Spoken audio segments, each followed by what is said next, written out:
Eh ben, voilà, ça y est, on est live. Bonjour Selim, comment vas-tu? Alors tu es Selim Niederhofer d'ailleurs, et non pas Niferhofer. Bien Mais sûr, mais c'est pas évident. J'ai regardé le clavier, le D et le F, ils sont côte à côte, donc ouais, ok, c'est bon. j'ai pu cumuler toutes les bourdes sur ce live. Je sais pas pourquoi, mais on va se rattraper, ça va être génial. D'ailleurs, tu vas commencer par nous interpréter une petite danse, un petit bad Bien boy. sûr, ce sera une danse de bienvenue pour vous dire merci, bonjour à tous, merci d'être parmi nous pour parler de la persuasion, de l'influence en ligne, de la vente avec les mots, du Voilà. bonheur qu'est ChatGPT dans la vie de tous les jours en 2025. Oh, on a un beau Ouais. programme. Qu'est-ce qu'on s'éclate. Et effectivement, nous allons parler alors je vais essayer de le mettre à un endroit où on le voit parce que c'est un peu flou mon histoire, mais voilà, Les mots magiques, c'est ton dernier ouvrage chez Erol. Bien On a sûr, vendu combien de centaines de milliers d'exemplaires?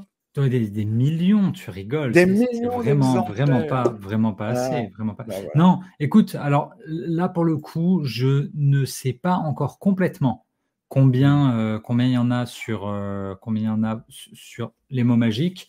Je connaissais le précédent là pour le guide du copywriting. Tu vois, sur le Ouais. guide du copywriting, je sais qu'on en a fait 14 000. On en est à 14 Ah, 000. c'est beaucoup, c'est énorme. Et oui, c'est bon. En gros, en moyenne, mon éditrice, elle Ouais. me disait, on était aux alentours, un livre business, ils se vendent à 2000, 2500, 3000 exemplaires parfois, c'est bien. 5000, t'es content, 10 000, tu fais le fou. 14 000, ouais, moi, je suis très, Ouais, très c'est clair, heureux. Là, pour c'est l'instant, je clair. pense qu'on atteint la barre des 2000 avec les mots Ouais. magiques. Ouais, ouais. Ah, c'est bien. Ouais, Ça prend le temps, tu vois, c'est on est à normal, peu il près faut. équivalent alors, parce qu'avec le marketing digital @z, on est à peu près à ça aussi. Bon, Ouais. c'est bien. C'est déjà pas mal, hein. 1000, tu es déjà un best-seller, donc il y a Non, non, tellement non, peu de gens on qui dit lisent. c'est Si, quoi? si. On dit c'est quoi? C'est 5000 pour être best-seller dans Ouais, l'industrie business. Mais écoute, ça dépend des si ça. sujets. Ouais, Marketing digital, malheureusement, il y a encore moins de gens qui lisent ce genre de truc, et je sais pas pourquoi d'ailleurs, parce que je pense qu'on est en France. Ça doit être la réponse. Ben écoute, oui, je suis ravi de t'accueillir pour cette discussion sur un sujet qui nous passionne tous les deux, le copywriting avec un W bien et sûr. non pas avec un R. J'ai commis aussi cette faute-là. Alors, je la connais par cœur et pourtant, je l'ai quand même commise. J'ai fait à peu près toutes les erreurs possibles sur ce Mais c'est live. comme ça qu'on apprend. C'est comme ça qu'on apprend. Ben C'est le voilà, jeu. c'est comme ça qu'on apprend, bien entendu. Nous allons nous focaliser. Alors, j'en ai pris 5, hein, parce qu'il y en a 50. Alors Oui. là, il faut y passer la journée. Mais là, j'ai une première question, c'est d'où te viennent ces 50 mots? C'est ChatGPT qui te les a suggérés? C'est pas bien ce que tu fais, Yann. C'est pas bien comme attaque. Non, non, non. Écoute, en fait, il y avait déjà un chapitre dans le guide du copywriting. Il y avait déjà un chapitre qui s'appelait les mots magiques. Et dedans, je donnais un peu les grandes familles, les mots de l'effroi, les mots de l'argent, les mots de la Mmh. transformation, toutes ces choses-là. Là, je me suis dit, OK, on va essayer d'aller un peu plus loin dans cette répartition. On va creuser, on va montrer des exemples et surtout, on va expliquer pourquoi ça fonctionne. OK, pourquoi ces mots magiques, ils fonctionnent. Et dans l'idée, la liste, moi, je l'ai faite. Alors déjà, tous ceux qui me sont venus en tête, OK, stylo papier. Moi, je travaille vraiment stylo papier. Je regarde, est-ce que celui-là j'utilise? Oui, oui, oui. Pourquoi? Quels sont tous les principes? OK, en fait, quand un principe de persuasion, il existe, souvent, il y a un mot en face. Tu vois, Mmh. typiquement, l'urgence ou la rareté, tu te dis, OK, la rareté, bon, ben, c'est quoi? C'est rare, c'est place limitée, c'est avant épuisement des stocks. OK, j'ai mon cocon sémantique, je l'ai. Et en fait, ensuite, j'ai réfléchi à tout, tout, tout, tout, tout. OK, qu'est-ce qu'il y a dans le copywriting? J'en ai eu 55 au total. J'ai réduit à 50 parce que je trouvais que c'était un meilleur titre. Et puis pour avoir une certaine continuité avec le guide du copywriting où il y en avait 50, là aussi les mots magiques, il y en a 50. Ici 50 techniques, ici 50 mots. Donc c'est venu comme ça. Tu vois, c'est vraiment. Et puis Mmh. après, j'ai cherché parce que tu as des bases de pub mondiales où tu as des intuitions, tu recherches. OK, qui a utilisé rareté, qui a utilisé urgence, et tu vois. Ça a été très, je dirais, organique comme recherche. Regarder ce que mes clients utilisaient, regarder tout ce qui se passait chez Burger King, chez McDo, chez Nike. Tu vas voir un peu même les gros noms. Regarder ce qui se passait sur YouTube, sur LinkedIn. Et derrière, bah, vraiment essayer Ouais. de faire cette liste et de la rendre utile. Hmm. Alors, comme j'ai dit, on va pas passer les 50 en revue, mais j'en ai sélectionné 5 qui me plaisaient particulièrement. Alors, le numéro 2, page 21, pour ceux qui sont intéressés et je suis sûr que vous l'êtes, à acheter les mots magiques, c'est merci. Ah Oui, oui, bien ça, sûr. il y a beaucoup de marques qui ne savent pas dire merci, effectivement. C'est essentiel pour moi, pour tous les business normalement. Tu dis merci. Combien de fois tu sors d'un magasin où le gars, il s'en fout, quoi. Tu n'as rien acheté, ou alors tu as acheté, mais c'est bon, la transaction, elle est faite, tu es parti. Il y a des marques qui sont excellentes dans le service au client, Nespresso ou Apple, tu vois, ils te raccompagnent. La dame de chez Nespresso, elle sort de derrière son comptoir, elle te remet le paquet. Merci pour votre visite, bonne journée. C'est très, très bien fait. Tu as des marques qui ne pensent pas suffisamment à ce merci. Je dis pas suffisamment parce que quand même, normalement, aujourd'hui, tout le monde a un petit mot. OK, merci pour votre achat. OK, mais tu peux aller plus loin. Tu peux aller Ouais. plus loin de merci pour ta visite, merci de t'être abonné à la newsletter, merci pour ton commentaire, merci. En fait, il faut réfléchir tout le temps en termes de gratitude. Tu vois, moi, Ouais. j'avais été, je vais pas dire, j'avais été estomaqué par Gary Vaynerchuk, The Thank You Economy, mais Ouais. il avait eu l'idée. Il avait eu l'idée, évidemment. On est dans une économie de l'attention qu'on donne à chacun, de la gratitude que l'on donne à chacun. Il y a plein de bouquins sur la gratitude pour toi-même, en développement personnel, Ouais. mais c'est valable dans le business. Parce que pour moi, l'essence du business, en fait, c'est il y a une personne en face de toi qui échange une chose avec toi. Tu vois, c'est vraiment la base. C'est le pêcheur qui vend son poisson. OK, merci. Mais Ouais. aujourd'hui, comment on fait pour garder ça à l'échelle d'un groupe? Tu vois, c'est ça Mm. qui m'intéresse vraiment. Et Ouais. il est prouvé que la gratitude, eh ben, en fait, tu vis une meilleure expérience et que tu reviendras plus. Tu reviendras plus qu'un gars qui t'expédie, OK, cool. Alors, avant de poser ma question suivante, on salue brièvement, c'est très difficile de répondre aux commentaires avec ce bidule-là. On salue, Sylvain, Fadila, Maud, Hubert, qu'on remercie, d'être présents et on voit qu'il y en a qui ne sont pas tous partis en vacances. Une question alors justement pour mettre en place ah bah, voilà, Je réponds à Hubert parce que allez, oui, bien sûr, ouais, très très bon, absolument. très très bon. Le dernier livre de Heu Gary Vaynerchuk, ouais, plein d'exemples. Absolument. Et donc, comment tu fais justement pour mettre en place cette chose-là? Parce qu'effectivement, à titre personnel, je peux me botter les fesses pour dire merci. Bon, moi, j'ai pas besoin de me botter les fesses parce que je suis très poli. Mais dans une entreprise, comment on fait? On met en place le sacro-saint processus. En France, on n'aime pas trop les processus. Ben ouais, mais moi je suis fils de militaire, donc le processus, c'est un peu ma vie, quoi. C'est tu obéis, viens, on réfléchit Ouais, et ensuite tu obéis. Donc non, mais vraiment la réflexion, c'est de se dire, OK, on a 50 mots magiques et tu peux un peu les picorer dans le livre et te dire, attends, ouais, ma stratégie de merci, est-ce que à chaque niveau, j'ai bien réfléchi à tout? Est-ce que j'ai préparé le message de remerciement? Est-ce que j'ai mmh, mes messages de remerciement sur Instagram? Est-ce que j'ai un process de remerciement pour mes commentaires sur LinkedIn? Est-ce que je décide de remercier qu'à partir de 3 messages ou 5 ou 10 ou même dès le ouais, premier? Tu vois, en fait, c'est vraiment toute cette réflexion qui est intéressante ouais, ouais. de Et puis, mettre il en faut que ça place. soit fait, avec sentiment aussi. Il faut que ça soit un processus, mais il faut que ça soit aussi, fait avec sincérité. Pas Oui, Pas mais uniquement. regarde, regarde. Il y a un truc qui est terrible quand tu prends le bus à Paris, c'est qu'on leur a appris à dire merci ou dire bonjour plutôt. Alors tu rentres et puis tu dis, «Excusez-moi monsieur, est-ce que ce bus va bien, à l'Opéra?» Et là, le gars, il te regarde fixement avec des yeux de merlan-frit et il te dit: «Bonjour!» Et ça, c'est terrible parce que ça veut dire 2 choses. Ça veut dire: un, on m'a obligé à dire bonjour, ça me fait chier et 2, vous m'avez pas dit bonjour avant de me dire s'il vous plaît. Mais s'il vous plaît, c'est poli. Au passage, d'ailleurs, on dira merci à Sylvain pour son merci, à Maud pour et à tout le monde pour son merci. C'est très sympa. Merci pour les merci. Mais c'est ça, en Donc fait, tu sais, c'est toujours la même chose, hein, en termes de psychologie humaine, reconnaître l'autre.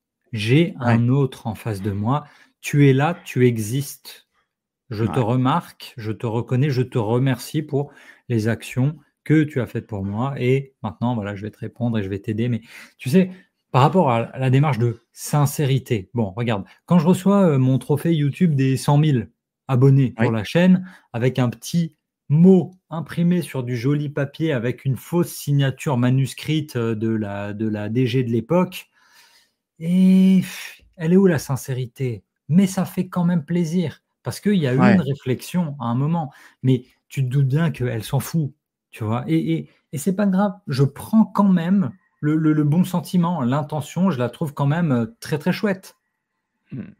Ouais, Tu vois, quelque ouais, part, c'est dur de se dire bon, j'aimerais vraiment que Apple me dise un vrai grand merci. Vas-y, quand tu as ce niveau-là ouais. d'employés à travers le monde, mais quand même, ils ont fait ce travail. C'est-à-dire que le directeur marketing, le directeur customer success, le directeur branding, ils ont bien fait leur travail. Ouais, ouais, c'est sûr. Alors, Fadiela nous fait remarquer d'ailleurs que les processus sont au cœur de beaucoup de métiers et je suis bien placé pour le savoir puisque ça a été mon métier de modéliser des processus Mais pendant une bien sûr. vingtaine d'années, Fadila. Donc, merci, merci aussi à Mirana d'être venue. Donc voilà, ça y est, j'ai dit mon merci et je vous ai tous remerciés. Et nous allons passer au prochain mot magique, nouveau. Mais nouveau, c'est pas nouveau. Nouveau, c'est pas nouveau, et le mieux, c'est que, alors ça, c'est une phrase que j'ai volée à Frédéric Beigbeder dans le livre. L'avantage de la nouveauté, c'est qu'il y aura toujours une nouvelle nouveauté pour démoder la précédente. Il y a Mhm. toujours une nouveauté. Là, je suis en train d'écrire la nouvelle version du guide du copywriting qui doit sortir bientôt, avec des Oui. mises à jour forcément avec l'IA, parce que je ne peux pas devenir un dinosaure. C'est dit, le guide du copywriting Oui. 2021, c'est mort, c'est enterré. Ouais, Non, non, surtout voilà. si tu écris avec un papier et un crayon, comme tu nous l'as dit tout à l'heure. Là, ça fait vraiment, vraiment dinosaure, hein. Oui, mais écoute, alors tu sais, là je suis allé voir ce matin, ça c'est une drogue de tous les auteurs, hein. Tu vas sur Amazon et tu regardes le classement de ton livre. D'habitude, je tourne autour de 2, 3, 5, 7, 10. Allez, peut-être dans le top 10 des ventes. Là, depuis 2 semaines, les 20 premiers titres ne sont que des bouquins sur des prompts. Il n'y a que ça, il n'y a que du chat GPT, c'est la nouveauté du moment. Ils D'ailleurs, sont à ils ont 3 été euros, 7 probablement euros, écrits 10 avec un euros. prompt, d'ailleurs. Bien sûr. Non, mais c'est fou. C'est une collection de prompts. C'est Ouais. anyway. De la nouveauté. Le cerveau humain, il a besoin de nouveauté. Tout ce qui est nouveau nous stimule, en fait. Et Mhm. c'est pour ça que tout le monde fait des mises à jour, mais que ce soit, tu vois, genre, il y a quoi de nouveau aujourd'hui dans les derniers téléphones Apple ou Samsung? Oui, ça avance à chaque fois, mais c'est pas Ouais. révolutionnaire. Tu vois, Ouais. la nouveauté, ce qu'on veut nous vendre là, dans les campagnes de Citroën pour la dernière voiture Citroën ou la R5, tu vois, la nouvelle R5 électrique, bon, ok, c'est nouveau, ouais, fine. Mais on doit toujours jongler. En fait, c'est Ouais. ça qui est intéressant, c'est que tu as deux forces opposées, la pure nouveauté et la force de la nostalgie. Et il y a des études qui prouvent que tu as un optimum de nouveauté. C'est-à-dire que tu peux aller jusqu'à un certain niveau de nouveauté, mais pas trop. Au-delà, tu perds les gens. Au-delà, c'est trop nouveau, c'est pas acceptable. Ils avaient fait des tests sur des études de financement. Imagine, financement dans la médecine. Tiens, pour ta thèse, voilà, vous allez être 100 à nous présenter vos thèses et vos envies de recherche. On a des bourses à vous donner. Nous, le jury, on va donner. Oui, mais à qui? Aux gens qui sont vers un optimum de nouveauté de 6,5, 7. Si c'était Mhm. trop nouveau, 8, 9, 10, oh trop révolutionnaire, on n'est pas sûr. OK? Mhm. Donc, tu as cet optimum de nouveauté qui existe et qui est vraiment documenté déjà à l'époque dans le design, hein. On parlait, l'acronyme MAYA, c'était Most Advanced Yet Acceptable. Tu vois, Mhm. c'est le plus avancé possible, mais qui reste acceptable. Quand c'est trop, trop, trop nouveau, ça trouvera qu'un tout petit public. Ouais. Donc, c'est ultra, ultra intéressant de se dire, bon, faut pas trop que je pousse, il y a des trucs de fou à dire, Mhm. mais il faut que ce soit grand public. Tu vois, là, comme, regarde, ChatGPT, là, on est déjà à l'ère des agents. J'ai pas encore tout compris, moi, dans ce truc-là. Mais eux, Non, ils ont besoin d'une adoption grand pas le choix. public. Donc, ils font quoi? Tiens, vas-y, joue avec du Ghibli, joue avec du starter pack. Grand public, facile, acceptable, pour que tout le monde se familiarise avec. Mhm. C'est vraiment Ouais. hyper, hyper important de se dire, OK, nouveau, Mais comment? Est-ce que c'est vraiment inédit, exclusif? Est-ce que c'est juste une petite mise à jour? Ouais. Il est important parce que, en fait, vraiment, parmi les mots qui captivent le plus, nouveau, Ouais. ça marche. Vraiment, dans les gros titres, ça marchera toujours. Alors, il y a deux commentaires de Fadila et de Maud qui reviennent un peu à la même chose. Fadila dit: je n'arrive toujours pas à savoir à quel moment une tendance est nouvelle. Et Maud nous dit: on ne trouve pas grand-chose de nouveau aujourd'hui. Elle mentionne vraisemblablement dans le marketing, puisqu'elle mentionne la vache pourpre de Seth Godin. Oui, bien sûr. Voilà. Mais justement, est-ce que, pour les mots magiques, hein, puisque c'est le sujet, est-ce que c'est du vrai nouveau ou est-ce que c'est du faux nouveau? Non, c'est du faux nouveau réchauffé, C'est du forcément. faux. Là, tu vois, moi, j'ai pas la prétention d'avoir révolutionné quoi que ce soit. En fait, dis-toi qu'au moment où je signe mon contrat avec l'éditeur, moi, je sais déjà qu'il existe des gens qui ont écrit des articles sur les mots magiques, mais j'avais pas fait ma recherche suffisamment. Je découvre qu'il y a un gros best-seller du copywriting des années 70-80 qui s'appelle Les mots magiques, Magic Words That Sell, de Ted Nicholas, je sais plus comment il s'appelait le gars. Donc, je découvre, je suis là, ah, flûte. Et tu vois pas qu'en même temps, quasiment, genre 2 mois après, il y a un grand chercheur qui s'appelle Jonah Berger qui sort un Oui. bouquin qui s'appelle Magic Words. Alors là, je fais, oh là là, j'étais dégoûté. Il y a l'ère du temps, ok, il y a toujours ce zeitgeist où on a tous un peu les mêmes idées au même moment, simplement les exécutions, elles diffèrent. Mais surtout, moi, je suis pas vraiment un innovateur. Je ne l'ai jamais été. C'est très, très rare que j'ai des grosses idées de nouveautés. Je suis persuadé que, tu vois, je suis créatif, mais tu vas piocher dans les domaines à gauche, à droite. C'est pas le livre le plus révolutionnaire qui soit. Et moi, c'est ce dont je souffre le plus en ce moment quand je lis des livres business. C'est que si Mhm. j'arrive à trouver 10 à 15% de contenu sur les 220 pages, si j'en ai 20 où j'apprends quelque chose, je suis content. C'est Ouais. dur, parce que plus tu en lis, plus tu sais. Donc, il faut aller chercher toujours vraiment chez les plus fous. Tu vois, les utilisateurs extrêmes, les gars qui ont des pensées complètement radicales. Moi, je ne suis pas un Ouais. penseur radical. Moi, je fais des livres pour les débutants et niveau intermédiaire. Je fais du livre de vulgarisation. Mais je ne suis pas un radical innovateur. Non, non. Là-dedans, j'y Bon. suis pas. Donc, soyez nouveau, ne soyez pas nouveau. Ça serait peut-être. Alors, je ne sais pas, Hubert nous demande quel est l'exergue du nouveau livre. Ah oui, Vous bien avez sûr. Eh bien, écoute, adoré celui du président avec les mots de tout le monde, écrire comme personne. et j'en avais deux, trois. J'en avais deux, trois en bataille, Hubert, parce que je voulais que ce soit aussi fort. Je voulais vraiment que ce soit aussi fort que la citation de Colette. Et j'ai trouvé Victor Hugo. Donc, on a concision dans le style, précision dans la pensée, décision dans la vie. Ça Hmm. vient de Postscriptum de ma vie, un texte paru en 1901. C'est des textes rédigés en 1860 de Victor Hugo. Ce que j'aimais bien, c'est que 2 sur 3, vraiment, même 3 sur 3, touchaient au copywriting, à l'écriture commerciale. Concision dans le style. Nous, on est là pour faire court. Ok, l'art du slogan, l'art de l'accroche, du titre, on est très court. Précision dans la pensée. Ça, c'est la suite de ton texte, le corps de ton mail, le contenu de ta page de vente, et tu Mhm. termines avec décision dans la vie. Moi, quand j'écris, c'est pour qu'à la fin, quelqu'un clique, quelqu'un passe à Ouais. l'action. Donc, je trouvais que cette citation de Victor Hugo, en plus, rythme ternaire, concision dans le style, précision dans la pensée, décision dans la vie, elle était vraiment très, très, très, très bonne. C'est du Lucchini. Non, t'imagines, Non. j'ai pas, je ne suis pas encore en train de citer du Lucchini dans mes bouquins. Pourquoi pas? À un moment, tu vois, un livre sur Ouais. On va peut-être les éviter. modernes. Mais non, non, c'est important, Alors, la Maud concision. nous fait remarquer que la nouveauté, ce n'est pas la nouveauté, mais l'expertise et la façon d'analyser ou d'interpréter les choses qui sont très intéressantes. Effectivement, c'est l'interprétation. OK. Voilà pour le nouveau, qui est le numéro 3, qui est la page 30. Ah, on va sauter un petit peu au numéro 48. Allez, soyons braves. Et là, le mot, finalement, ça fait appel à ce que tu disais, décision dans la vie. Cliquez. Mais Cliquez, bien point sûr, d'exclamation, page 265. on est là pour faire cliquer. En fait, on est là pour obtenir une action. On est là pour obtenir soit une transformation, soit une action.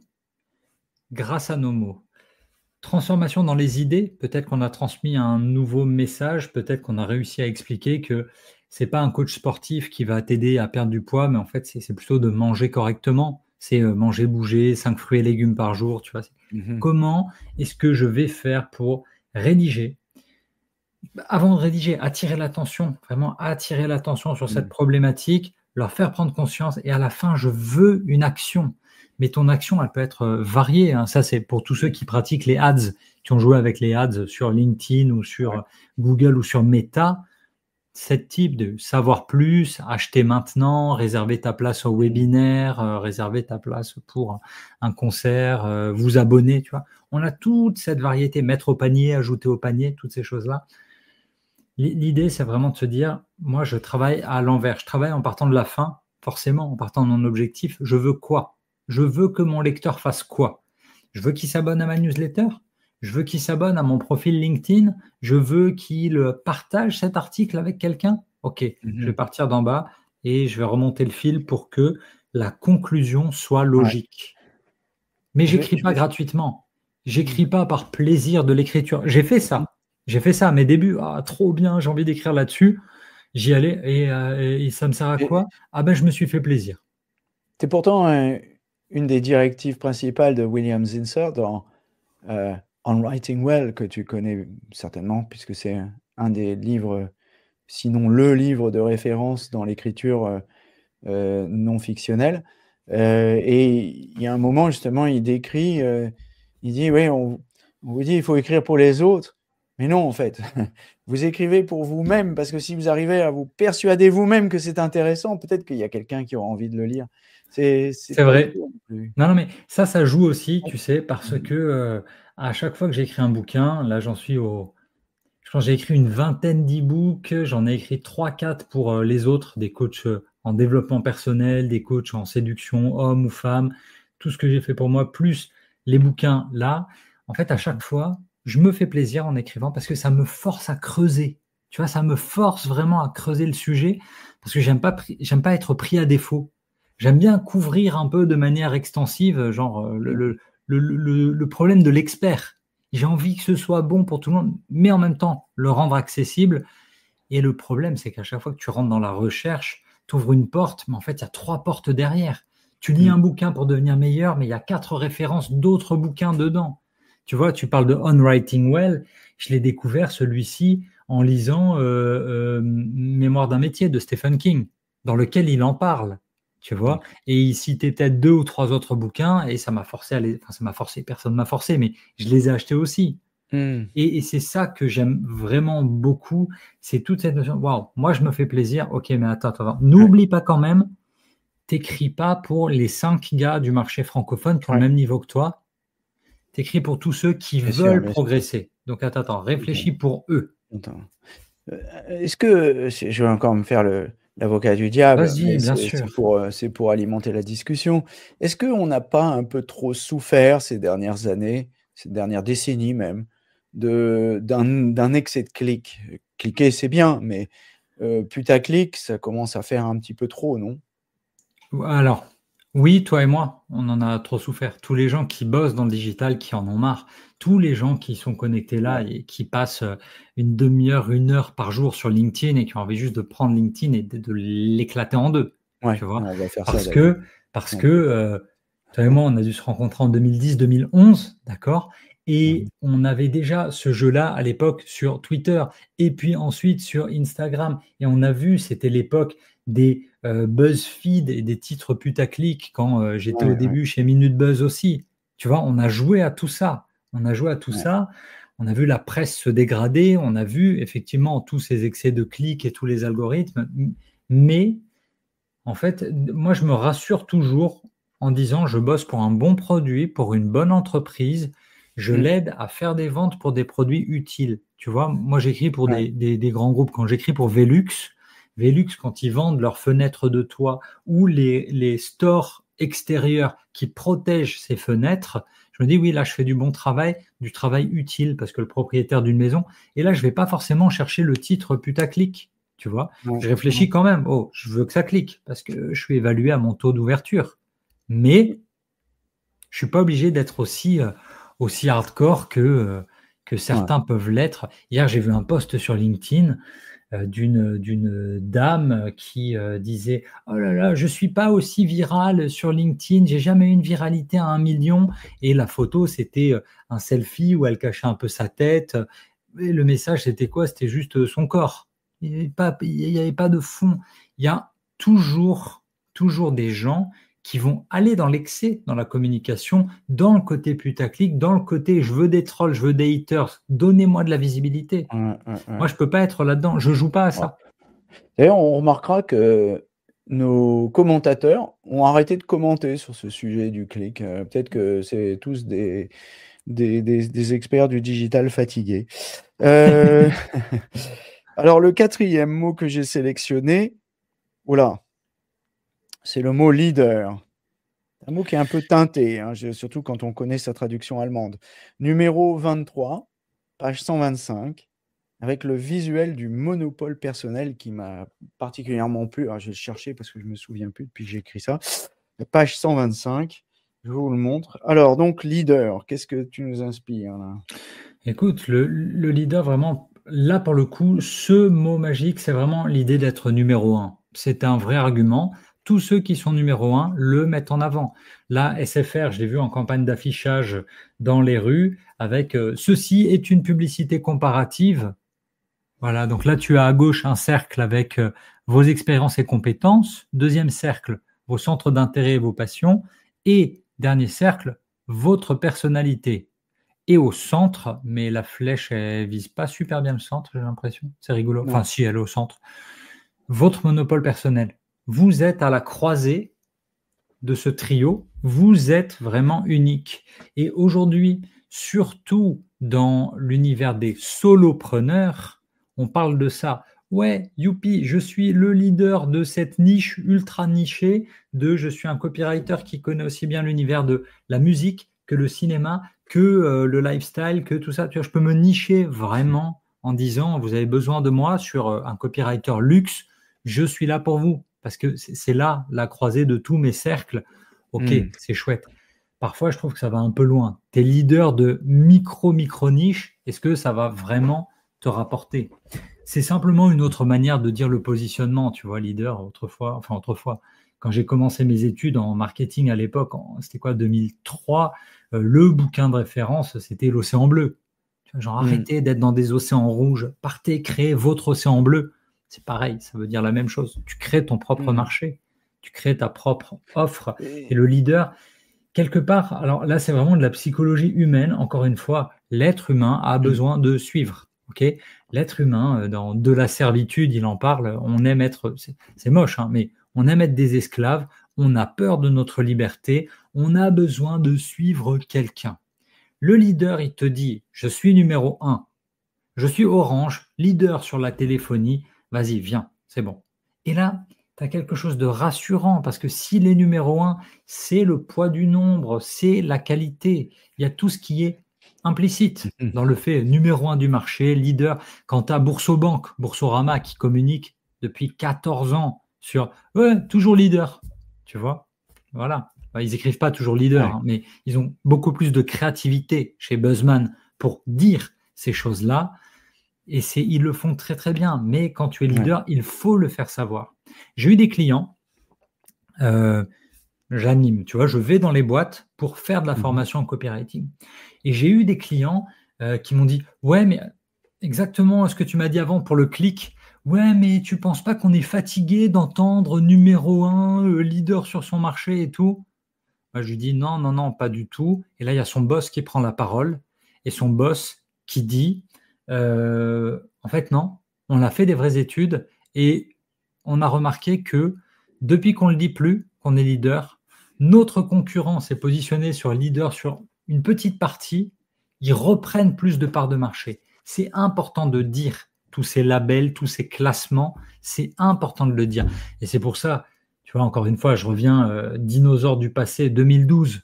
On jouait à l'époque sur Twitter avec le clout, tu sais. On avait je me souviens ça. Ces petits classements cloud. Oui, je me souviens. Là, aujourd'hui, on a quoi? On a Favicon, d'accord? On joue avec Favicon pour LinkedIn, mais c'est la même chose. quand on exhibe fièrement notre 35e place, 12e place ou première place d'un classement, c'est important parce que ça dit quelque chose aux gens. Donc, leader, Mm. c'est quand même important d'en parler, sans mentir, bien évidemment. Et puis, le truc qu'il y a de bien avec leader, c'est que tu peux toujours être leader d'un truc. Tu vois, moi, je peux Ouais. être leader, imagine, sur le marché du copywriting, je ne suis pas le plus connu, je ne suis pas celui qui gagne le plus d'argent. Comment je vais me positionner? Ben, peut-être sur le livre. Tu vois, je Mm. suis celui que tu as vu à la FNAC. C'est Je suis celui que tu as lu quand tu as commencé. Tu vois, le c'est essayer de leader du trouver. copywriting du 15e arrondissement dans le quartier de Lourmel, au Exactement. 59 rue des Nouettes. Ouais. Il y a un côté un peu ridicule quand même, notamment Et forcément, mais dans forcément. certaines entreprises B2B, on a vite fait de se gargariser de leadership sur des micro-marchés qui n'ont strictement aucun intérêt.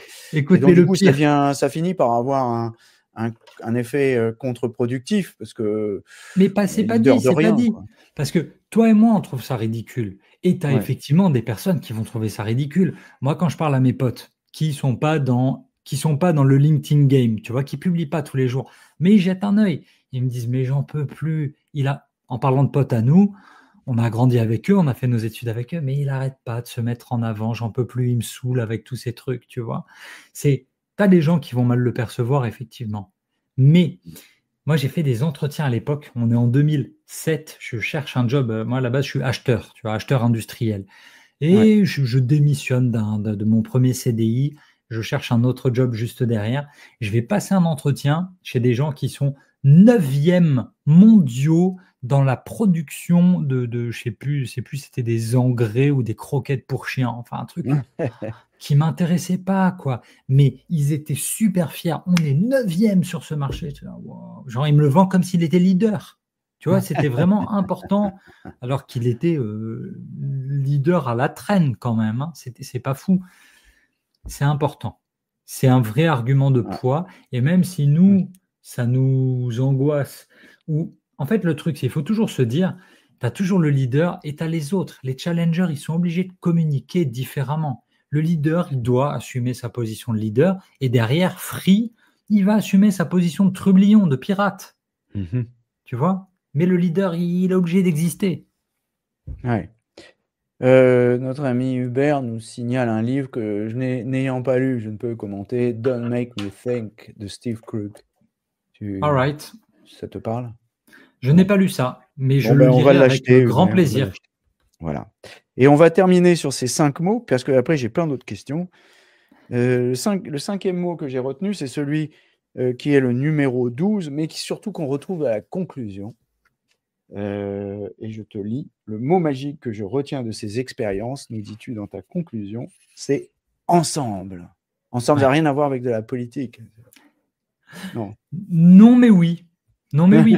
Tu vois, là, tu prends du Seth Godin, Tribes. C'est Ouais. important. L'aspect tribal, l'aspect on fait les choses ensemble. On appartient au même groupe. Tu vois, moi, ce qui est important, c'est que, bon, on va dire, j'ai grandi forcément avec cette notion de groupe. J'ai grandi dans l'armée. Donc déjà, tu grandis en caserne. Tu n'es pas une Ouais. famille. Il y a toute la caserne. Évidemment, il y a ta famille. Mais l'unité de base, c'est pas forcément juste la famille. Tu vois, c'est plus élargi que ça. Et c'est cette notion directement de groupe, genre de nation. Ça va encore au-delà. Ok. Les entreprises aujourd'hui, elles ont un rôle à jouer dans tout ce qui est co-construction, co-création, dans tous Mhm. leurs engagements, RSE, etc. Même si parfois, tu vois, greenwashing, pinkwashing, tout ce que tu veux washing, mais voilà, la tribu. Tu vois, Maud, elle le dit, c'est cette notion de tribu. Alors, on sait qu'on ne peut pas plaire à tout le monde, mais comment on fait pour communiquer quand même sur ce sujet, sur ce concept de vous n'êtes pas seul. L'être humain, il a deux besoins. On appelle ça le AA. Tu vois, c'est comme au poker. AA, c'est ta main la plus forte, double as. Là, Ouais. c'est être aimé, le A de aimer et le A de accepter. Et Mm. ce qu'on voit qui est terrible aujourd'hui, les gamins qui se font harceler, tu sais, ça a toujours existé, hein, le bouc émissaire, celui qui se fait taper, le petit gros, la victime dans tous les sens. L'être humain, il a besoin d'être aimé et accepté. Et dans notre marketing, on doit réfléchir à cette notion, comment je fais pour avoir un groupe autour de moi, une famille, une tribu, parce que notre business, on a besoin de l'humaniser. Tu vois, Mmh. même quand tu vends un SaaS, j'imagine, allez, pour LinkedIn, quand tu vends Magic Post, tu vois, une solution Ouais. pour écrire tes posts beaucoup plus rapidement, il faut montrer des humains. On n'est pas là Mmh. que pour vendre de l'IA et du résultat. Comment tu Mmh. humanises tout ça? Et c'est vraiment, vraiment, vraiment important pour moi. Alors, Et attends, pourtant, ce besoin d'humanité, il est un peu remis en cause justement. Alors on va rentrer dans le gras du sujet, mais on va parler justement de ces outils qui sont censés penser, à notre place pendant que nous on descend les poubelles, puisqu'on a beaucoup plus de temps. Heu, si je regarde le texte là qui a été publié par, Theo Sanders là, c'est un Britannique là qui est un technologue qui est assez bon et il a écrit un bouquin qui s'appelle Time Boxed pour expliquer que quand on a une contrainte de temps, on est bien meilleur dans ses tâches. bien sûr. Et il a fait publier un billet très intéressant sur les différents usages réels par les utilisateurs de l'IA générative. Le premier usage, c'est une sorte de coach psychologique. C'est effrayant, quoi. C'est-à-dire, les gens ont besoin d'un coach psychologique qui soit une machine, quoi. Une machine statistique, qui plus est, encore. C'est Écoute, effrayant, c'est quoi. ça. Donc, tu me parles de ce Oui. besoin humain. Je me demande s'il n'est pas en train de changer. Enfin, moi, les bras m'en sont tombés. Enfin, bien sûr, je n'ai pas découvert parce que je le savais, mais les bras m'ont fini. Alors, le pire, c'est le troisième. C'est que le troisième usage, le plus répandu, c'est de trouver un sens dans ce qu'on fait. Alors là, les bras m'en sont tombés, quoi. C'est-à-dire qu'en fait, on est en train de démissionner complètement, quoi. La société humaine est en train de démissionner dans son ensemble et de déléguer. C'est pas l'IA qui est responsable, c'est pas la technologie, c'est même pas celui qui l'a développé. C'est celui qui se laisse faire, en gros, hein, qui se laisse prolétariser, comme aurait dit Bernard Stiegler, justement, qui finit par se distancier de cette technologie pour confier sa vie, ses choses les plus intimes. Moi, je sais pas, c'est étonnant. Enfin, si ça se trouve, c'est pas si grave que ça, mais enfin, ça m'a semblé un peu choquant, quoi. C'était déjà, tu vois, c'est ça qui est intéressant, c'est que la tendance, on la sentait venir. C'était la base du film Her. Tu vois, dans Ouais. Her, Mais oui, mais ah, c'est le gars, il tombe ouais, mais amoureux là, de. c'était présenté comme une dystopie et là, on a l'impression que c'est ce que, finalement, recherchent véritablement les gens, en fait. Bien sûr, mais parce que plus rapide, tu vois, c'est plus rapide Mmh. que d'appeler ton meilleur pote ta meilleure pote, c'est plus rapide que d'avoir un rendez-vous chez un psychologue. Tu vois, c'est toujours, en fait, là, ça Ouais, répond vraiment aux besoins de rapidité. T'as ouais, pas la précision, t'as pas le contact humain, mais ça te donne. Là, moi, j'ai vu des gens autour de moi qui demandent quoi? Qui demandent les menus pour toute la semaine, qui demandent du coaching sportif. Enfin, tu vois, les gens, ils vont ouais. vraiment s'en servir comme de Oui, ça me ton super coach de vie pour tout, ouais. OK? Ça, Ouais, ça c'est me vrai. dérange moins. Je veux dire, quand on me demande des menus, comme je sais jamais quoi faire, ça me dérange pas. Après, je suis pas forcément émerveillé par les résultats, ouais. Mais Oui, LinkedIn User, qui est, je sais pas, bien sûr. qui a dû oublier de personnaliser son nom, c'est peut-être bien Céline, je suis pas sûr, nous dit: «C'est normal, les gens ont besoin de se rassurer. Bienvenue dans Black Mirror». Ouais, bien sûr. Non, mais Mmh. c'est évidemment, hein, ça va être ça de plus en plus et tu le vois, je regardais quoi l'autre jour? Des interviews sur, pareil sur alors moi, une partie de ma carrière a été faite dans la séduction, OK? Un vrai, vrai, vrai besoin. Au tout Mmh. début, l'être humain, il veut être aimé et accepté. Tu as besoin de trouver quelqu'un avec qui partager ta vie, besoin. Pour quasiment tout le monde. Tu as des gens qui sont très bien célibataires, continuez comme ça. Mais pour tous les autres, il y a cette vraie réflexion de comment je trouve quelqu'un, comment je deviens meilleur pour attirer quelqu'un, la base, OK? Et aujourd'hui, avec l'IA, pareil, il y en a qui demandent, coach en séduction, qui posent les questions parce que c'est un peu honteux de demander tout ça. Je me suis Ouais. égaré, j'ai complètement oublié ce que je voulais dire. Je suis en train de partir complètement à côté. Tu étais L'idée, en train de c'était de parler de savoir la si dépendance. c'était pas grave. Il y a David qui vient à notre rescousse et à la rescousse de ta mémoire défaillante.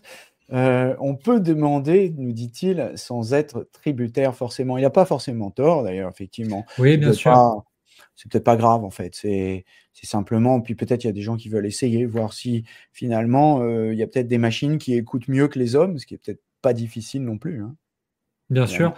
mais la réalité, c'est que j'ai l'impression, de plus en plus, même moi, mon habitude de recherche est en train de changer. Je Hmm. commence à utiliser, j'utilise de moins en moins Google. Ouais, Je vais directement ouais, sur ChatGPT. Je le paye tous les mois, c'est cool. Enfin, voilà, c'est payant, mais ouais, c'est nouvelles habitudes de ouais. recherche avec nouveaux résultats, nouveaux usages. Mm, Donc, mm. Je let's go conseille là-dessus. Perplexity d'ailleurs à ce sujet qui est Ouais, encore meilleur, hein, qui est vraiment spécialisé. Alors, on rentre dans le gras du sujet. Et le gras du sujet, il est à la page 11. Je ne sais pas si j'arrive à bien viser. c'est très bien visé. Tu es très bien visé. Tu déclares, le copyright est mort. Alors, c'est c'est là la bonne question. Alors, je sais bien que dans le marketing, on aime bien tout faire mourir, hein. On aura tout fait Exactement. mourir d'ailleurs. Le Le retour marketing d'eux, va le mort. retour du copywriting, c'est pour Ouais, bientôt, t'inquiète. voilà. I'll be back. Mais la question, elle se pose particulièrement quand même ici, en dehors de simplement aller rechercher de l'information, ça à la limite, ça tuera Google et ça ne nous fera pas forcément de mal, ça nous fera même peut-être des vacances, mais depuis 2021, hein, c'est sûr, même 2020 d'ailleurs, pour les premiers qui ont réussi à avoir GPT dans sa version antérieure, beaucoup d'eau. Ah oui, 2021, c'était notre première interview. Beaucoup d'eau a passé sous les ponts.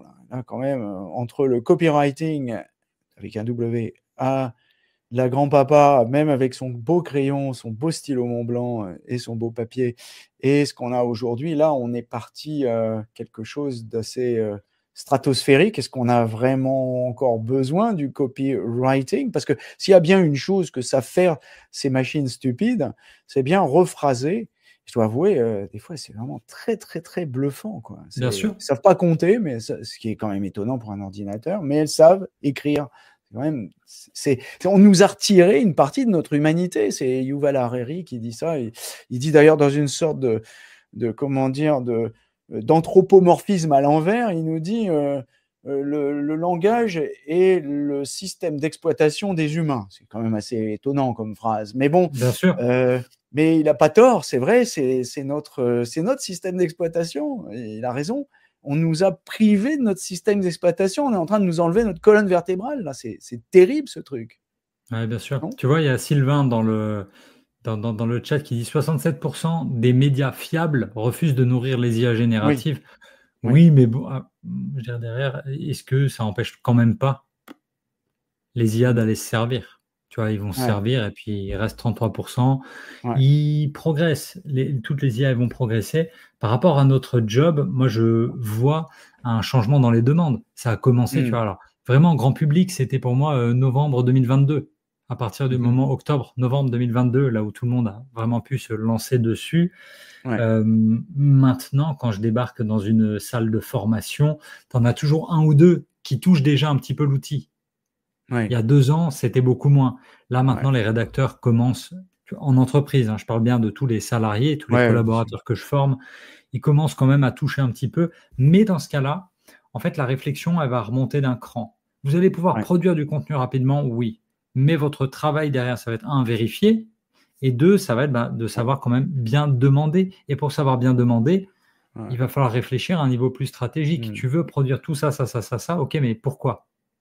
Quel est ouais, l'objectif final? Tu vois? Et c'est vrai que de plus en plus, mes interventions en entreprise, c'est toute la réflexion. Ensuite, on joue. Tu vois? Un peu de théorie, copywriting, la pub, attirer l'attention. Ça reste le job à l'ancienne. Mais derrière, OK, comment on exécute et quels outils et montrer un petit peu. ouais. Alors, LinkedIn User, qui est Céline, en fait, et qu'on Bien sûr.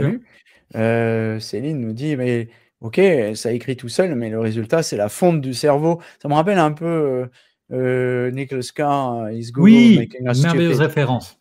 Ouais, c'est un Ça, peu c'est comme quoi. 2012, hein, Nicolas Carr sur le cerveau Oh, ouais, c'est plastique. vieux, oui. Et il nous disait à l'époque, il disait en gros, ils avaient fait le test depuis l'introduction des GPS dans les voitures, les taxis de Londres. Avant, les gars connaissaient toutes les Ouais. rues, absolument The tout. knowledge, on appelle ça, Voilà. ouais. The Et knowledge. maintenant, fonte du cerveau parce que ton cerveau n'a plus Ouais, besoin. Tu vois, ton deuxième cerveau, ouais, comme on dit, il est dans le GPS Pourquoi retenir tout ça? Moi, c'est Mmh. dramatique. Aujourd'hui, je ne connais même pas le numéro de téléphone de ma femme. Je ne le Ouais, connais pas. Pourquoi faire? Autrefois, j'en avais une dizaine en tête. Mes parents, ma ouais, chérie, tout ça, machin. Et puis terminé, terminé. Pourquoi faire? ouais. Mais est-ce que c'est grave? D'ailleurs, il y a un truc encore plus marrant au Royaume-Uni, on a enlevé les horloges avec des aiguilles. Parce que les enfants ne savent plus lire l'heure avec des aiguilles, ils savent lire l'heure avec des chiffres comme sur leur montre Ouais, bien numérique, sûr. hein. Écoute, quand tu arrives à Mais la question, Saint-Pancras, ça y est c'est, toujours. ça a l'air affreux comme ça, mais finalement, est-ce grave, hein? Après tout, moi je parle ni latin ni grec. Au 19e siècle, je serais passé pour un abruti complet. Aujourd'hui, ben voilà, on ne parle pas le latin ni le grec, c'est pas handicapant, quoi. Oui, mais ça, c'est intéressant parce que ça rejoint un sujet que je t'ai vu traiter en ligne récemment, tu vois, sur Mmh. là où tout le monde est super content de oh, regarde, je vais pouvoir parler avec un russe ou un japonais en direct, je parle et ça Ah oui, traduit effectivement. directement dans mon oreille, j'entends tout. Ouais, mais en fait, l'apprentissage des langues, c'est vraiment, à mon sens, hein, c'est de la culture générale. Moi, ce que je vois chez mes clients, ils ont quoi? Ils ont 40, 50, 60 ans, ok? Quand ils bossent avec des plus jeunes copywriters, manque de culture G. Vraiment, moi, ce qui Mmh. revient en permanence, c'est ben, on a été un peu déçus. Alors, il sait très bien se vendre, il sait très bien parler de chiffres, il ou elle, hein, peu importe. Mais derrière, waouh, va essayer de prendre un café avec lui, une demi-heure, il n'y a pas de conversation, c'est dur. Ouais, Tu vois? En fait, et là, on revient sur le côté humanité. Sur le côté ouais, humanité, oui, parler des langues, oui, parler le latin et le grec, bah oui, ça t'aide sur l'étymologie, ça t'aide. C'est plein de choses qui sont positives. Est-ce qu'on en aura encore besoin demain?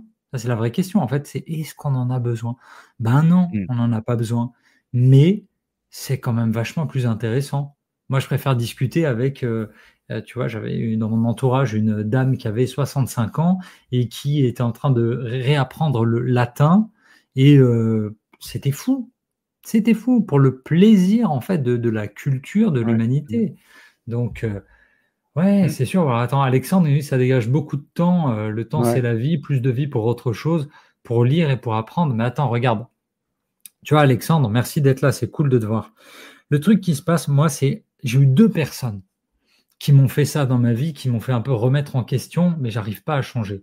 En 2004, il y a une fille dans un train qui me voit lire un roman policier et elle était en train de bosser sur des tableurs Excel. Elle avait 1 an de plus que moi, tu vois, et tu mais mec, on est dans une école de commerce, qu'est-ce que tu fous à lire un polar? Ça te sert à quoi dans la vie? Là, j'étais là, waouh, ta vie est triste. Ta vie est triste. Si tu penses qu'à la professionnalisation, ça me rend trop triste, je veux pas. En 2010-2011, à l'époque, hein, je côtoyais un monsieur. Moi, à l'époque, je jouais à question pour un champion. J'adorais les quiz, j'adorais savoir des trucs. Tu vois, la culture générale, c'est quelque chose d'important pour moi. Il m'a dit, mais à quoi ça te sert tous ces trucs? Est-ce que tu vends plus que moi? C'est pas la même discussion. C'est d'un côté, tu as money game, de l'autre côté, status game. On joue pas au même mmh, jeu. mmh, Tu vois, donc c'est compliqué. Ouais, donc oui, ça libère plus de temps, bien sûr, mais ouais, quand même, tu vois, la beauté des rencontres d'autrefois, tu rencontres un ouais, Japonais ou un Russe, ouais, il va falloir t'accrocher pour communiquer. C'est ouais. vrai que ça va fluidifier les Ah, c'est échanges. sûr, ouais. C'est surtout que, même si ça marche à peu près et ça permet de comprendre le sens, c'est pas pour autant qu'on arrive à lier une conversation avec quelqu'un. Moi, j'ai eu des cas où on s'engueulait entre des Allemands et des Français et bon, parce qu'on se parlait pas ni en allemand ni en français, on se parlait en anglais.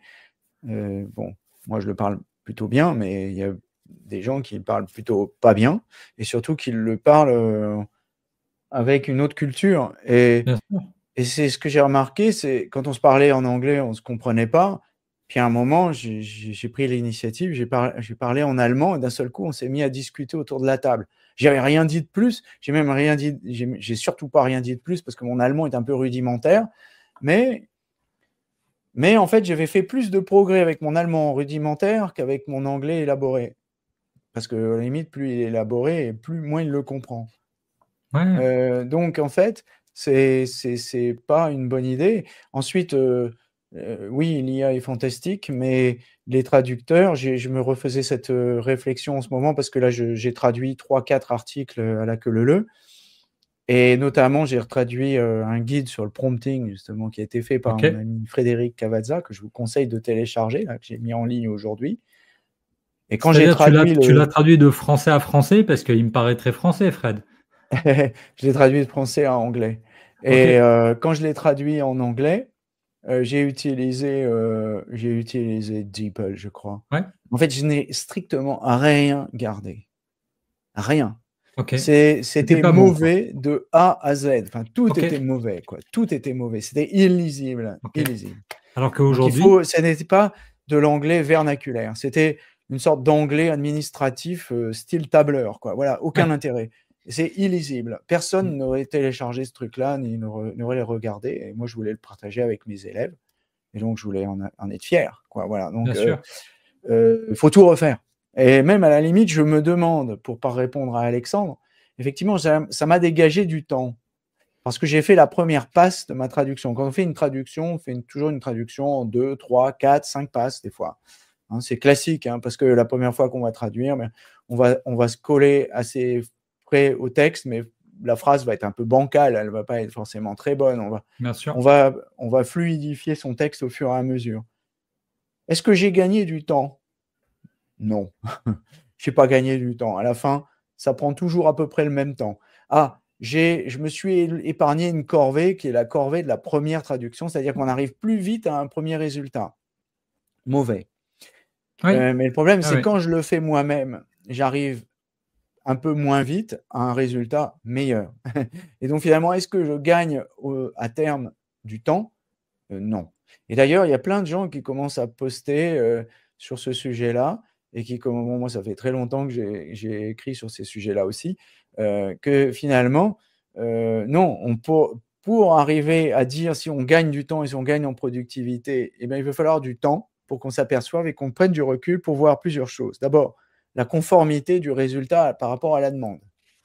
Le temps et le nombre de fois où il a fallu itérer pour avoir le Ouais. résultat, en Bien sachant sûr. que quand on itère plusieurs fois et que on rephrase et qu'on va relancer la même demande après, on va avoir des réponses différentes parce que ces machines sont statistiques et elles ne réagissent pas toujours de la même manière et de manière cohérente. Et puis, à la fin, il faut savoir, prenant son processus depuis le début jusqu'à la fin, depuis la réflexion jusqu'au résultat, et incluant la vérification, de savoir si j'ai gagné du temps. Or, si je suis obligé de prendre mon texte et aller vérifier que tout ce qui est dedans est bon, si le texte est long, ben non, je suis désolé, on ne gagne pas de temps. Parce que non seulement c'est, comment dire, très long, mais en plus, c'est très fastidieux. Et c'est-à-dire que, en fait, et c'est là que je trouve qu'il y a un vrai problème, c'est qu'on n'a plus un assistant qui nous aide à écrire. C'est nous sommes devenus l'assistant d'un bidule, d'une roulette russe qui fait du texte. Ouais. Et ça, c'est pas bon. Et je pense que là, et j'aimerais bien avoir ton avis là-dessus, mais je pense qu'il va y avoir un double effet qui se coule. D'abord, je pense qu'il y a plein de gens qui, comme Alexandre, pensent qu'ils vont gagner du temps, qui vont s'apercevoir qu'ils n'en ont pas gagné tant que ça après. Et surtout, au bout d'un moment, on va ramasser les miettes sur le terrain. Et là, je pense que toute cette perte de valeur qu'il y a eu sur les créations de contenu, hein, parce que ça date pas de l'IA d'ailleurs, parce que les journalistes s'en sont déjà bien chargés par le passé, hein, mais qui a gagné maintenant l'écriture non fictionnelle, eh bien, tout ça, à mon avis, on va en reparler et on va voir le prix des livres blancs quand on va s'apercevoir qu'on a produit de la daube à jet continu. Et je pense que, messieurs les acheteurs de contenu, vous pouvez préparer le carnet de chèques parce qu'on ne va pas vous oublier. Hein. Ah, écoute, c'est intéressant au sens où tu as différents niveaux de contenu. Sur du contenu plutôt facile. Je prends un exemple. Une séquence de lancement. Ok, imagine, tu vas vendre une formation, tu veux lancer des emails. D'accord? Tu vas balancer tes emails. Moi, je trouve qu'on peut gagner du temps là-dessus quand le prompting il est fait, on va dire, assez efficacement.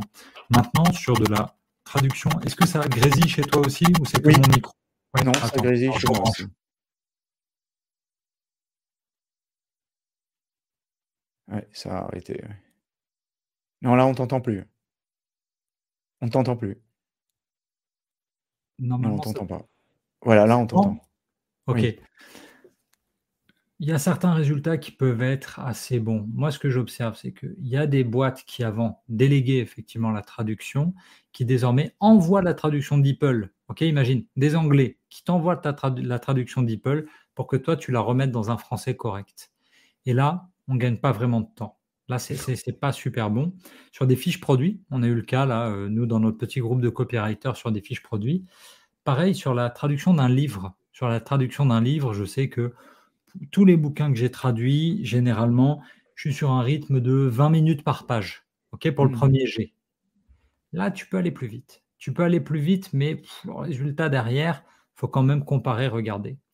Dans des boîtes où ils avaient beaucoup de rédacteurs pour des fiches produits, je sais pas, je vais dire vente privée, showroom privé, Darty, tous les gens qui ont de la fiche produit en masse.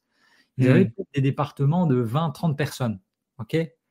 Ils vont virer, ils vont Ah sortir oui. 80% et ils vont Ouais. garder juste des superviseurs, des gens qui vont juste derrière vérifier que le Ouais, travail est bien fait par l'IA. sur des produits répétitifs comme Mais c'est ça, c'est exactement peut-être pas un ça. drame, oui. Je Bon. suis bien d'accord. Je suis bien d'accord. Moi, j'ai ma petite sœur qui a fait 1 an d'écriture pour une boîte qui vendait des alarmes de maison. 1 an de Bon, ça fiches doit produits être là-dessus, mais tu hyper, deviens fou, je pense. ouais, C'est ça doit horrible. être ouais. Oui, puis en plus, ce résultat-là, pour le coup, doit être moins bon parce qu'il est moins fiable, hein. Alors qu'en partant d'une base de données et d'ailleurs, ça n'a pas attendu l'IA générative pour ça, hein. J'avais un élève qui faisait ça déjà il y a 10-15 ans pour le pour l'immobilier. En partant d'une base de données, ça fait tout à fait sens, Ouais, immeuble, de standing, appartement au 5e étage avec vue sur la tour Eiffel. Voilà. bien C'est sûr. facile à faire ça, c'est très facile à faire. L'IA générative permet de rephraser ce genre de choses, bon, mais après avec, plus ou moins de bonheur parce que comme il ne sait pas compter le nombre de mots, déjà ça c'est un peu un problème quand même pour le copywriting et on lui demande 1000 mots, il en fait 200, on lui en demande 200, il en fait 1000, enfin bon, c'est, tu vois, Ouais, un écoute, peu moi aléatoire. là-dessus, je le trouve assez obéissant sur les objets de mail et sous-objets, 40 caractères maximum. Ouais. Généralement, il répond à la demande. Sur des textes longs, il a beaucoup de mal, ouais.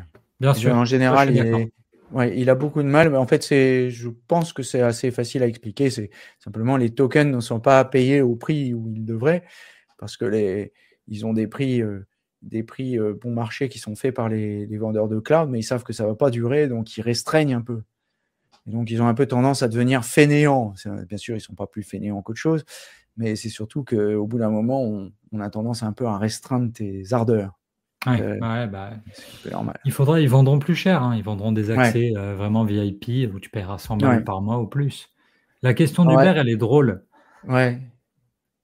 Alors, combien faut-il Faisons un en bingo utiliser? avec les mots magiques. Combien faut-il en utiliser dans un texte de 200 mots? Allez, 200 mots, on se dit que tu es sur un email ou un post LinkedIn. euh, Variable, un ou deux maximum. Parce que pour moi, c'est toujours un message. Un texte égale un message.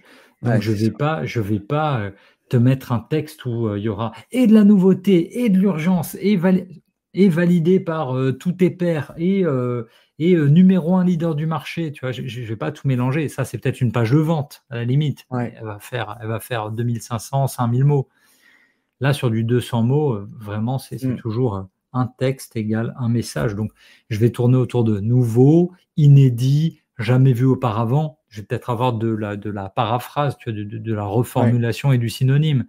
Mais j'essaierai de rester sur une idée. En fait, c'est vraiment ça, c'est que les mots ouais, magiques, à la limite, j'aurais pu le reformuler et l'appeler les idées magiques, tu vois, les ouais, ouais, concepts magiques. Mais c'est ouais, nul, les concepts magiques comme titre. Les mots ouais, magiques. Voilà. ouais. Donc, Alors, puisqu'on en est à répondre aux questions, il y a une question de Céline que j'ai zappée tout à l'heure. Comment faire pour interdire aux IA de venir se servir chez soi sur les blogs et les posts? Alors, bon, il y a plusieurs méthodes, mais enfin, il y a essentiellement, au travers du robot.txt, on peut interdire, à certains robots d'aller venir vous chercher. Mais bon, sache Céline que de toute façon, tout l'internet est aspiré, non seulement par archive.org, ça vous le connaissez peut-être, mais aussi par, une base de données commune qui s'appelle le Common Crawl, qui est utilisée systématiquement par tous les apprentissages d'IA générative. Donc déjà, ils se servent de ce Common Crawl qui vient racler l'ensemble de l'Internet. Oui, oui, bien sûr, dans le robot.txt. Mais bon, avec plus ou moins de bonheur, d'ailleurs, parce que ça marche plus ou moins bien. Et puis, il y a aussi certains auteurs, certains analystes qui font remarquer que si on bloque, du coup, on risque aussi de se faire déréférencer à certains endroits. Surtout si Google, ce qu'il est en train de faire d'ailleurs, est en train d'intégrer l'IA à son moteur de recherche. DuckDuckGo l'a déjà fait avant eux d'ailleurs. Vous avez l'IA maintenant directement dans DuckDuckGo aussi. Donc ça va être difficile d'échapper à la chose. De toute façon, Google n'a pas trop le choix. En fait, c'est soit ils se tirent dans le pied, soit ils se font tirer dans le pied. Donc ils vont se faire tirer dans le pied dans tous les cas. Et ils ont effectivement un gros souci par rapport à ça. Alors, Alexandre nous dit qu'on s'est reposé les neurones avec ces outils, ces outils de génération de texte. Mais est-ce qu'on s'est reposé les neurones ou est-ce qu'au contraire, on est en train de se les couper, les neurones? Finalement, la question de Nicholas Carr, elle se pose. Est-ce qu'on devient stupide ou non? Oui, bien sûr. Bien sûr. Tu vois, pour moi, c'est toujours ce qu'ils ont montré, c'est ton cerveau, c'est un muscle. Vraiment, tu l'utilises, tu crées les connexions, tu l'utilises plus, ben, un jour. Mais c'est comme tout ce qu'on a regardé, ce qu'on a appris à faire en CE, en CE2, CM1, toutes les divisions là que tu posais à la main. Aujourd'hui, va poser une division à la main, tu vas te rendre compte que waouh, tu galères, tu es lent. Pourquoi? Parce que tu la pratiques plus au quotidien. Tu parlais de ton allemand rudimentaire, c'est la même chose parce que tu le pratiques moins. Alors que tu retournes 15 jours à Munich, c'est bon, ça va revenir, tu vas regagner en fluidité. Et simplement, là, mais même moi, je m'en aperçois que même mon écriture, quand je dois repartir sur ma page blanche, c'est moins fluide qu'avant. Entre 2010 et 2022, tu vois, j'ai dû écrire entre 3 à 5 textes de blog par semaine, plus ce que je faisais pour mes clients. Là, maintenant, bon, je te dis que si je peux juste prompter mon truc, obtenir un résultat et le retravailler un petit peu, ouais, ça va, ça passe, let's go. Tu vois? Alors, mais c'est moins satisfaisant et même en termes d'ego, ça ultra intéressant, je trouve. Je suis en train de faire des tests en ce moment sur ma newsletter. Je me fais une version split test A, B. J'envoie la version A écrite par l'IA, j'envoie la version B écrite par moi et je vois qui va cliquer le plus. Je vois les titres qui marchent le mieux, je vois quel texte a fonctionné mieux et je pense que ça risque de piquer mon petit ego, mais il faut le faire. Il faut que je regarde ça. Je n'ai pas les résultats pour le moment. On fera le test. Maud nous fait remarquer qu'effectivement, il y a Google Search Engine qui arrive. Je ne suis pas persuadé qu'il gagne cette bagarre-là. On ne peut pas gagner toutes les batailles. Ça va être si difficile pour eux, tant plus qu'ils ont ce dilemme de l'innovateur. Ils sont obligés d'innover, mais ils n'en ont vraiment, vraiment pas envie. Et moi, ce à quoi je m'attends, c'est que Perplexity et ChatGPT surtout vont leur sortir les liens sponsorisés et là, ils sont morts. Ensuite, parce que déjà, chez les jeunes, je n'ai même pas vu 20% qui utilisent encore les moteurs de recherche. Je ne sais même plus ce que c'est. Mais TikTok, vraiment, la recherche sur TikTok. C'est vrai, j'ai eu ça aussi. Oui, beaucoup, ils recherchent. Dans les médias sociaux, c'est une catastrophe catastrophique. Oui. Alors, dernière peut-être question, on va finir parce que il est quand même, ça fait 1 heure qu'on discute. Yes. C'est passionnant, mais il faut s'arrêter malheureusement. La question finale, c'est finalement, est-ce que l'homme a encore une valeur ajoutée par rapport à la machine? Est-ce qu'il l'aura encore dans 1 an, dans 2 ans? Est-ce qu'on va finir par vivre comme Theodore Twombly aussi, peut-être, à parler à nos machines? Ça n'a pas l'air de prendre d'ailleurs, ça, c'est l'aspect vocal, je trouve. J'ai montré ça aux élèves, ils étaient tombés tous du placard, ils n'avaient jamais vu, ils n'avaient jamais utilisé. Ça n'a pas l'air de fonctionner, ça, le mode vocal. Écoute, pour l'instant, là, on en a combien? On est quasiment. C'était quand tous les Google Home, l'Alexa, c'était 2015-2016. Je crois, ouais. J'ai pas l'impression que pour l'instant, ça prenne vraiment. Moi, à part pour l'utiliser pour. Moi, j'utilise 150 fois par jour, mais je suis en vélo, j'ai une montre et j'ai pas de téléphone. Enfin, je le prends pas. et, Ouais. et je veux savoir quelle température il fait, d'où Mais vient le bien sûr. vent, etc. Non, mais Je bien sûr, demande à mais tu vas maman. utiliser pour la météo, pour Ouais, joue de la musique, mais pourquoi ouais. d'autre? Tu vois, c'est ça sur les. Ah si, pour des recherches, Ok, ça marche bien. Si, si. Si, si, ça marche très bien, mais je pense qu'il y a un petit côté uncanny valley, hein, vallée de l'étrange. On a l'impression de parler à une machine, enfin, on a parlé à un humain, mais qui est un peu une machine et qui réagit comme un humain, c'est un peu zarbi, quoi. Voilà. Bon. ouais, Alors ouais, toi, non, tu sens comment la valeur humaine? moi, je suis très mauvais. Alors, tu sais, en prédiction, moi, ce que je C'est disais tout mauvais. à l'heure, je suis pas un bon, je suis pas un bon innovateur parce que je passe pas assez de temps sur la prospective. Donc, pour l'instant, je Ouais, vois bien encore notre affaire tenir là, hein. Ça ouais, va aller.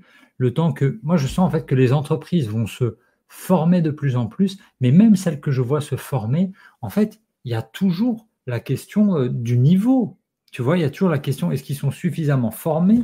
Est-ce qu'ils sont ouais, suffisamment encadrés? Est-ce que j'ai des directeurs marketing aujourd'hui qui me disent, mais viens bosser avec nous, on t'internalise. En fait, on a tellement de boulot à abattre qu'il ouais, il nous faudrait 10 gars qui jouent avec mmh, ChatGPT pour accélérer. Tu vois, ouais, je pense que les besoins sont tellement énormes qu'on va encore avoir besoin de l'être humain pour un moment, mais je ne sais pas vers quoi on va. Moi, j'ai regardé beaucoup de ouais, science-fiction, j'adore, et l'idée de se dire qu'on arrive vers une société de mmh, gens mmh, mmh, inutiles, ouais, ça me choque pas. Je l'ai déjà non, vu, non, ok? Je l'ai déjà vu mmh, tellement que, ouais. ouais, Bah, bah, on l'a vu imagine si. dans plein Mais de oui, professions, hein. J'étais mais dans oui, un village en Ariège où il y a 70 personnes l'été, et en 1900, on élargissait l'église parce qu'il y avait 1000 personnes dans ce village. Et ces gens-là, ils sont tous partis, ils sont tous disparus. bien sûr. Voilà. Et alors, pour en rajouter une couche, si tu essayes Manus, le truc chinois, c'est J'ai chinois, mais vu, enfin, j'ai vu tu en auras un passer autre. ça. Moi, je lui ai fait faire je lui ai fait concevoir une application pour cloner une voix anglaise pour pouvoir faire un podcast parce que j'avais une comment dire, stagiaire qui avait pas envie de d'enregistrer sa voix. Ok, Donc là, ça va à mon avis, beaucoup changer les choses. Bon, comme nous le dit Alexandre, et on va conclure là-dessus, il faut qu'on continue à lire, à discuter, à échanger avec des gens et comment dire, effectivement, c'est comme ça qu'on va entraîner nos cerveaux. Oui, effectivement, il faut faire plus de vocal. D'ailleurs, dans les écoles, c'est comme ça qu'on fait maintenant, hein, pour se débarrasser du problème ChatGPT dans les comment dire, dans ouais, dans les examens, bien sûr. les Sur le examens. Ben, on contrôle fait des continu, examens tout ça. oraux. Voilà, là, on Ouais, voit tout de suite si les gens maîtrisent ou pas. bien Voilà, sûr. on va s'arrêter là. Célim, c'était génial. On pourrait plus continuer pendant des heures. C'est Merci beaucoup, passionnant. Yann. Merci pour vos questions. Et voilà, et à bientôt pour le prochain bouquin. Bon, peut-être on refera pour la prochaine version Du guide du copywriting. voilà, avec l'IA, celui-là. Donc, Il faut que je réfléchisse à la couverture. Là, c'est mon défi du jour. Réfléchir à la absolument. couverture. Allez, merci à Merci toi. Merci beaucoup. à vous Bonne tous. journée à Bonne journée. tous. Oui. Ciao.